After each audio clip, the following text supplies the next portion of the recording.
बिहार की राजनीति का शुरुआत ही जातीय समीकरण पर होती है। वोट बैंक और पॉलिटिकल पार्टी दोनों एक दूसरे के समीप हैं। सिक्का के जैसे दो पहलू होते हैं, उसी तरह पॉलिटिकल पार्टी कोई है तो उसका वोट बैंक भी उसी के साथ जुड़ जाता है। जातीय समीकरण के साथ वोट बैंक बिहार विधानसभा चुनाव कहां पर है, वोट बैंक के साथ पॉलिटिकल पार्टी कहां पर है 2020 के चुनाव में, और सबसे बड़ा बिग ओपिनियन पोल हम बताएंगे जिसमें बीजेपी, जेडीयू, एलजेपी गठबंधन को कितनी सीटें मिल रही है, महागठबंधन में कौन रहेगा कौन नहीं रहेगा, साथ में आपको बताएंगे कि महागठबंधन की सरकार बन सकती है या नहीं। नमस्कार दोस्तों, ए स्पेस के स्पेशल बुलेटिन में आपका स्वागत है।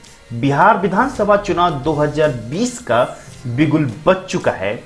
रणनीति इस तरह से तैयार हो चुकी है कि बीजेपी, जेडीयू में एलजेपी को प्रॉब्लम हो रहा है, महागठबंधन में आरजेडी के साथ कांग्रेस, आरएलएसपी, वीआईपी और हिंदुस्तान आवाम पार्टी को भी हो रहा है।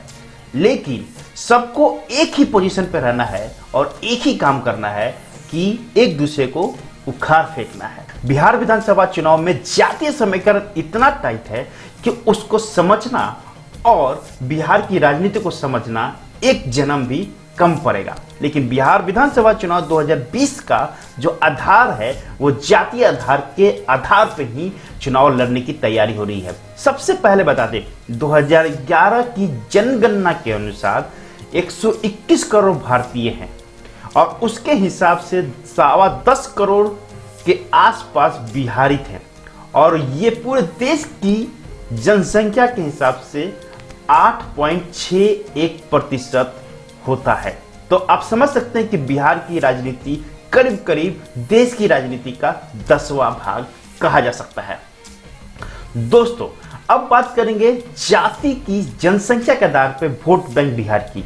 तो सबसे पहले बता देते हैं ओबीसी, अदर बैकवर्ड, और ईबीसी, इकोनॉमिकली बैकवर्ड क्लास जो है वो 51% है। इसमें से यादव 14.4%, कुशवाहा जिसको कोयरी बोलते हैं 6.4%, कुर्मी जिसको 4%, और इकोनॉमिकली बैकवर्ड क्लास जिसे ईबीसी बोलते हैं, जिसमें 18% हिंदू आते हैं और 8% मुस्लिम होते हैं, वो हैं 26%। अब दूसरा है महादलित और दलित। दलितों के नेता या महादलितों के नेता में आज के डेट में एलजेपी के चिराग पासवान सबसे बड़ा नेता कहा जा सकता है बिहार विधानसभा चुनाव 2020 के लिए। यही नहीं, रामविलास पासवान को बीजेपी इसलिए भी उनको थाम के रखती है क्योंकि पूरे देश में कोई महादलित और दलित का चेहरा बनता है तो वो रामविलास पासवान सबसे अव्वल नंबर पे आते हैं। तो आप समझ सकते हैं कि महादलित और दलित का 16% बिहार में कितना मजबूत है किसी भी राजनीतिक दल के लिए। इसमें तीसरा है मुस्लिम। 16.9% के साथ मुस्लिम इस राज्य में काफी महत्वपूर्ण पोजीशन होल्ड करता है। इसीलिए एमआईएम यहां पे 22 जिलों में से 32 विधानसभा क्षेत्र में चुनाव लड़ने की तैयारी कर चुका है।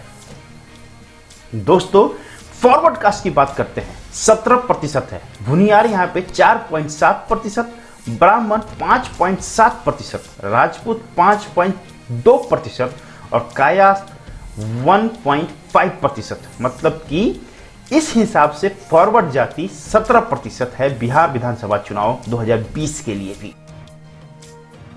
पॉइंट हम बताने जा रहे हैं जिसमें आदिवासी एसटी 1.3% और अन्य आधा % जिसमें ईसाई, सिख और जैन है। ये मोटा मोटी अपना खेल किसी के साथ इलेक्शन से पहले नहीं बताते हैं। वैसे जाति के संख्या के आधार पर ये दो बहुत ही मिनिमम अमाउंट है बिहार विधानसभा चुनाव 2020 के हिसाब से और उसकी राजनीति के हिसाब वो हम पार्टी वाइज आपको बताएंगे। तो सबसे पहले बताते थे महागठबंधन की। महागठबंधन में आप यहाँ पे जीतन राम मांझी की तस्वीर को नहीं देख रहे होंगे। इसका कारण है महागठबंधन में जीतन राम मांझी रह के भी एक ही सीट जीतेंगे, ना रह के भी एक ही सीट जीतेंगे हमारे ओपिनियन पोल से। इसलिए हमें अभी से कंफ्यूजन नहीं करना है अपने व्यूअर्स को कि महागठबंधन में कौन है या नहीं है। वैसे महागठबंधन की जो बातें हैं उसमें कांग्रेस, आरजेडी, आरएलएसपी और वीआईपी की बात करेंगे, और वो सबसे इंपॉर्टेंट है कि किसकी क्या वोट बैंक है। तो सबसे पहले बता देते हैं, ओबीसी में यादव प्रतिशत इस बार यादव जो होंगे वो आरजेडी को अपना 100% देने को तैयार है, लेकिन कुछ ऐसे क्षेत्र हैं जहां पर पप्पू यादव सेंध कर सकते हैं। कुशवाहा 6.4% है, वो आरएलएसपी के ही पास जाएगा। कुर्मी के जो 4% हैं वो एनडीए में जेडीयू के साथ जाएगा।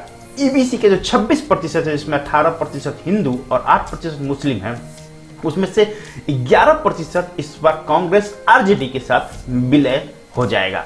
अब बात करते हैं महादलित की और दलित की। महादलित और दलित वाली जो परिस्थिति आज के डेट में है, ये इसमें से वीआईपी 8 से 6% से जरूर कर सकता है।